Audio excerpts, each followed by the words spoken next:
family. I want to say peace and blessings, family. I want to take a moment out to talk to you guys real quick. Let me hide this here. I want to take a moment to talk to you guys real quick. And I made a post uh, titled "Come on, family, come on, guys," and just the things that many of these so-called, and I'm going to call them so-called, and I'm not going to put it on all because you do have some good, some true apologists that are out there. But I'm going to deal with these so-called Christian apologists. You know, those that call themselves coming up with their talking points. I'm going to adjust this camera here because of the lighting. But that are coming up with all kinds of bogus and questionable talking points to try to discredit this awakening, discredit who we are. And so I want to say peace and blessings with you, family. And two things, right? I want to address two things. I took down a video that I uploaded last night. The information that the brother was presenting was good. But then as I started researching, not necessarily his information, but I started doing a research on the brother, and I saw some of the things that he was pushing.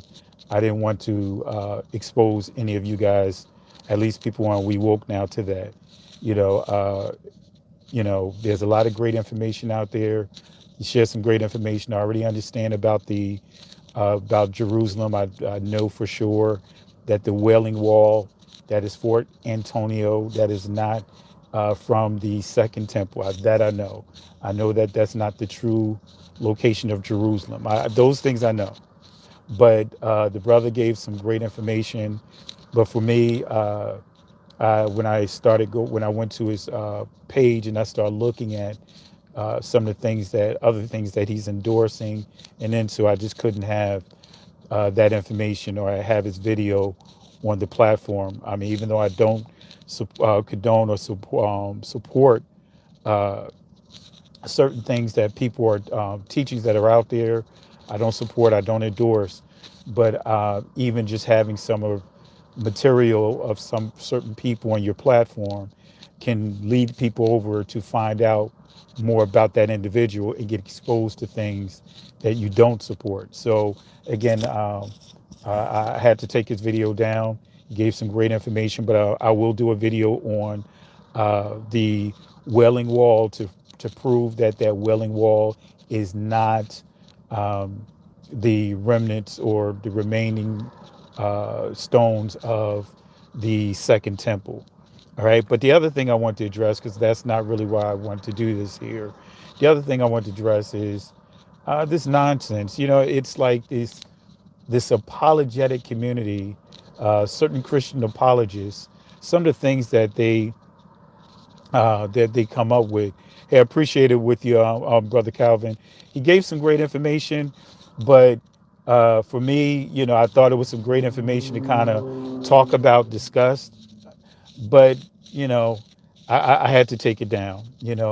Some things I put up just so that way we can have a conversation off of, do a playbook off of, because I was going to do a playbook off of his information, but it was just the stuff that he's into and the things that he's pushing.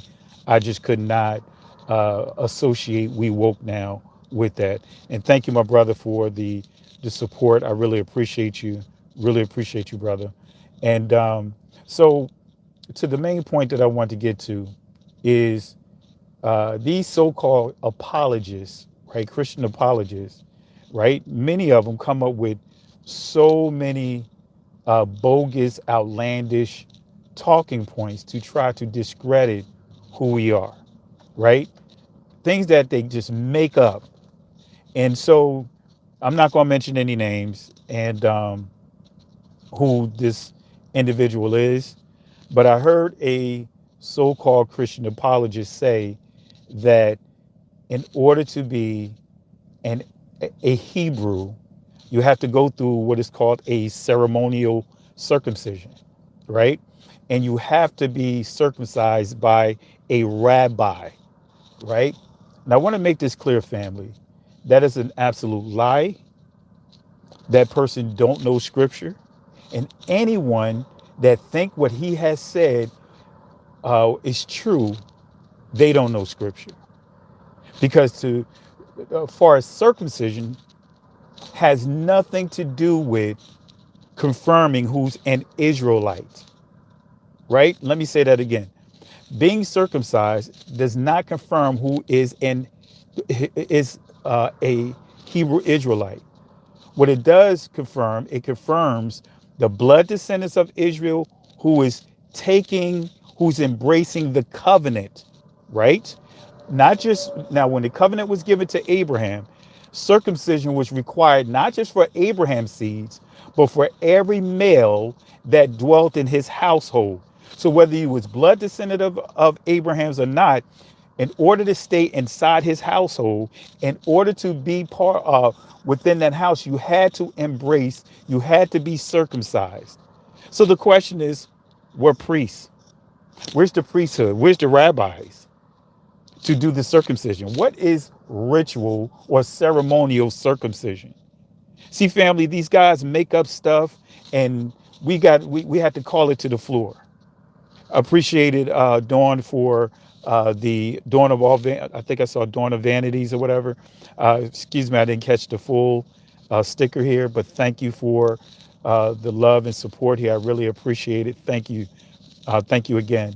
But circumcision had nothing to do with confirming who's a blood descendant of Israel.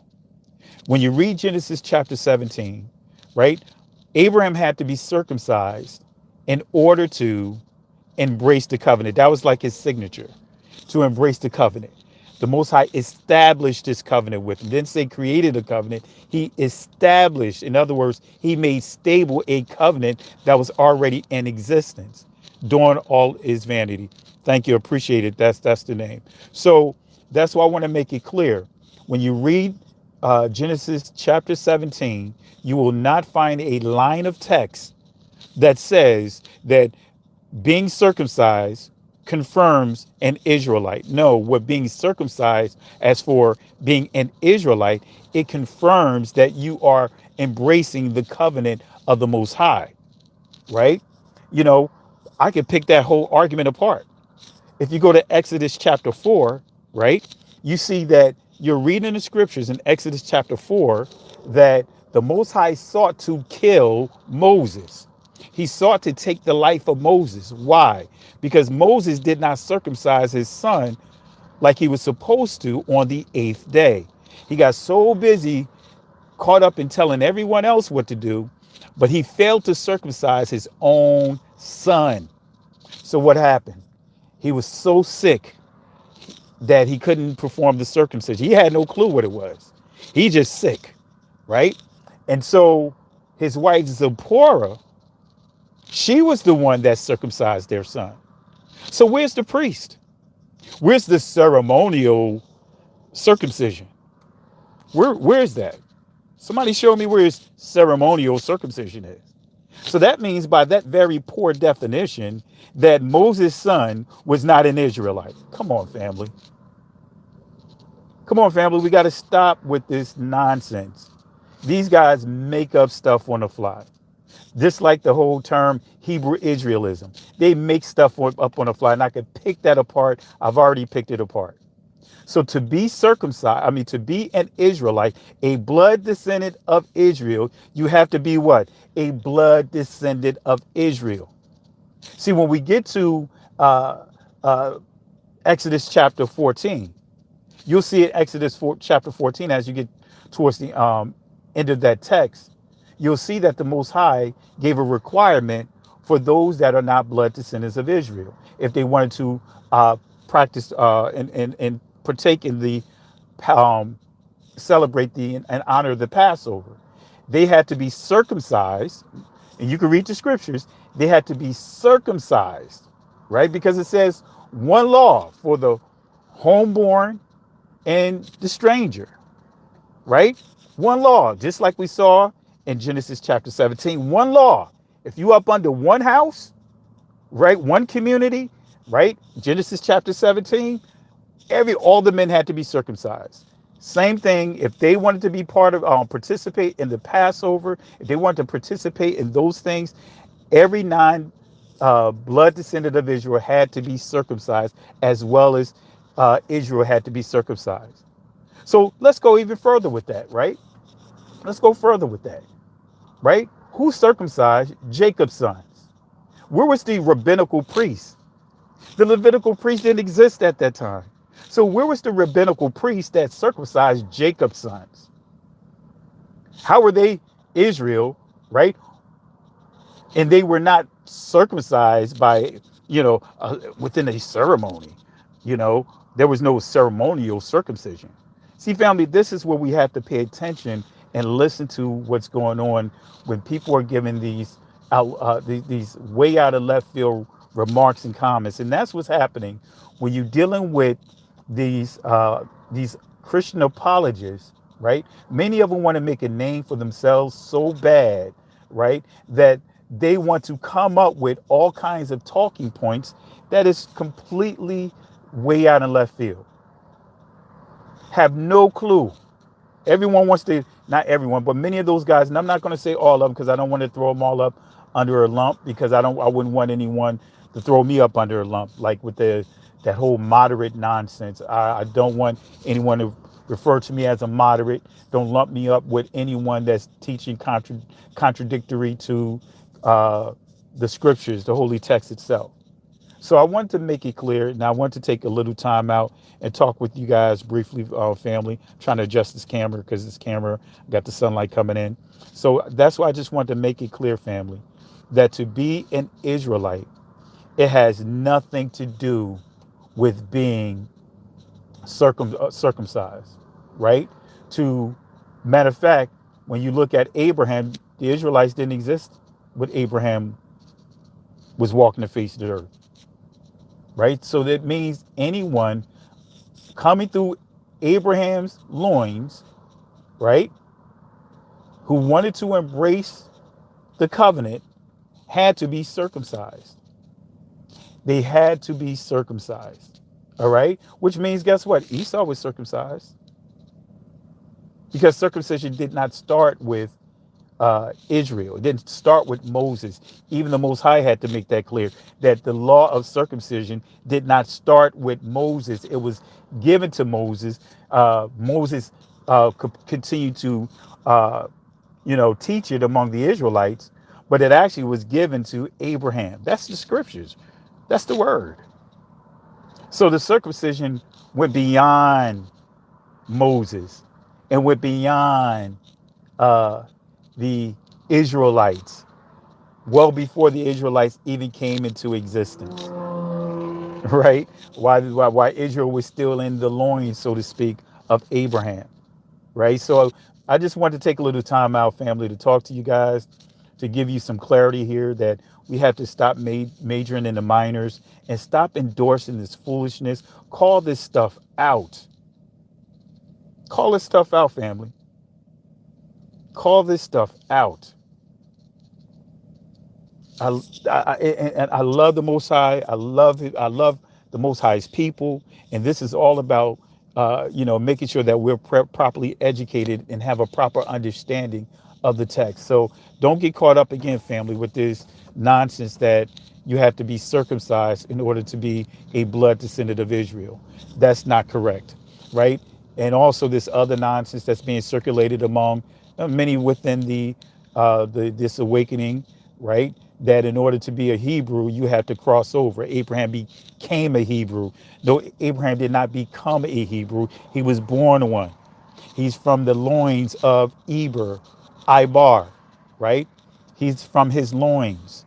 So that means that Eber, right? He's the father of all the Hebrews. So everyone that came out of his loins would be Hebrews, including the descendants of Ishmael, including the Moabites, right? Including the Ammonites. Those are all Hebrews. The Edomites, they were all Hebrews. But the difference is the promise, right? The promised seed went to Isaac, and because Isaac was the promised seed, but then the promised seed continued on for us. The blessings went from Isaac to Jacob, right? So the Most High blessed Jacob's seed, and Jacob's name went from being heel grabber to overcomer, from being heel ankle grabber to overcomer, right? Israel, Yashara'ah, we are overcomers. So every time we say that, mention that we are Israelites, we're saying we're overcomers. But if we say that we're Jacob, guess what? We're holding on to that bucket of crabs, so to speak, syndrome. And many people don't even understand the truth about the bucket of crabs. The bucket of crabs does not hold on to each other, clench onto each other as a form of trying to keep the other from getting away. That's actually serve as a defense mechanism to where as though they bunch up to prevent fish from coming to try to pull them from or separate each other. That's the true understanding if you really understand crabs. But anyway, I want to reiterate, family, circumcision has nothing to do with being a blood descendant of Israel. It has everything to do with a blood descendant of Israel embracing the covenant. You cannot say that you are in covenant if you are not circumcised. That's why Apostle Paul made it clear. Paul said this in 2 Corinthians chapter 7, verse 19. Actually, 1 Corinthians chapter 7, verse 19. He says circumcision and uncircumcision doesn't matter, but obeying the commandments of Yahweh. So that's why I want to make sure you guys understand, family. Circumcision has is everything to do with confirming the covenant. That's what circumcision is about. So circumcision became a law among all the Hebrews, all the descendants of Abraham, circumcision. And then when we get down to Israel, right? All of Israel is supposed to be circumcised, right? That's what it means. That's what it means. That's part of the covenant. We're born into the covenant. That's what it means. We are born into the covenant. So if we're born into the covenant, that means that, guess what? Every Israelite, let me give you a little nugget here. Every last one of us are born with our names written in the book of life. That's the lie, one of the biggest lies that the church has taught us. As an Israelite, you are not striving to get your name placed into the book of life. You are striving to keep your name written in it. Let me say that again. You are not striving to get your name written in the Lamb's book of life or the book of life. Your name by birth as an Israelite, you are born into it. Why? Because you are born into the covenant. If you were circumcised, guess what? That means that you were born into the covenant. That means your family, your parents honored that covenant. Even right now, some of you guys were already circumcised, even though your family did not know that they were Israelites. Guess what? You was born into that covenant. That circumcision connects to the covenant. So guess what? You don't ever, not a single Israelite have to struggle trying to get their names placed into the to the book of life. Why? Because you are born with your name in the book. The key is you have to do everything that you can to stay in that book. Once you go against the Most High, your name is removed, aka Achan. Joshua chapter 7. He took things that did not belong to Israel. He took garments that belonged to other kingdoms. He took jewelry that belonged to other kingdoms. And what happened? He was blotted out. His name was blotted out simply means is they take the ink. They describe to take the ink or whatever, and they'll scribble it over the name, just to make sure you are. That's what it means, blotted out. Your name got scribbled over, so that way they will never recognize you ever again. Not just you, but all your descendants. That's what blotted out means. His name was removed from this book of life. Every Israelite, by circumcision, your name is in the book of life. Why? Because that is covenant. You are born into the covenant, right? You are born into the covenant. Let me say that again. You are born into the covenant, right?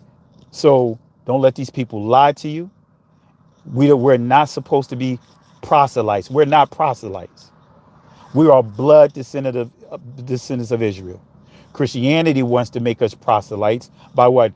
Embracing that religion, right? Judaism wants us to be proselytes because they came up with a religion and want us to embrace a religion that's based off of uh, the Talmud, which is supposed to be the other Torah or the oral Torah and all that foolishness.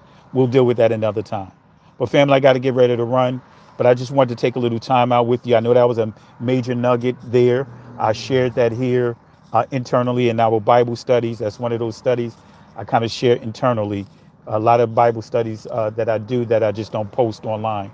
And I'll start posting some of these over to the Patreon for all the Patreon subscribers. So with that being said, family, I really appreciate you guys. Thank you. And thank you for the love and support. Be on the lookout for the lesson tonight when we do part 2 with Ephraim. We're gonna deal with that. We're gonna deal with that. Let's see here. Let's see here. Just looking at some of the comments. Let's see here. All right. But nevertheless, family, let's see. I see a question here. Did not the Israelites have to circumcise before they went to Canaan, into the land of Canaan? They were already being circumcised before then. When you read the scriptures, excuse me, man, I hit the wrong thing. They were already being circumcised before then. When you read the scriptures, it's starting with, again, going to Genesis chapter 17. So all the Israelites, the law of circumcision was in place well before going into the land of Canaan. They had to be circumcised by the 8th day. That's scripture, and that's also part of the laws, right? They had to be circumcised by the uh, the 8th day. So they were circumcised well before they went into the land of Canaan. All right, they were circumcised even while they were in Egypt. Now, were there some that probably strayed away? Possibly, because they began to mix and mesh with some of the cultures of the Egyptian culture. We got proof of that. Why? Because they built a golden calf, right? That's the goat of Mendez, right? Where did they get that goat demon from? Egypt. How did they know to build a goat demon? Egypt. And what songs were they singing? More than likely, they were singing songs that they learned in Egypt that coincides with the worship of that goat demon.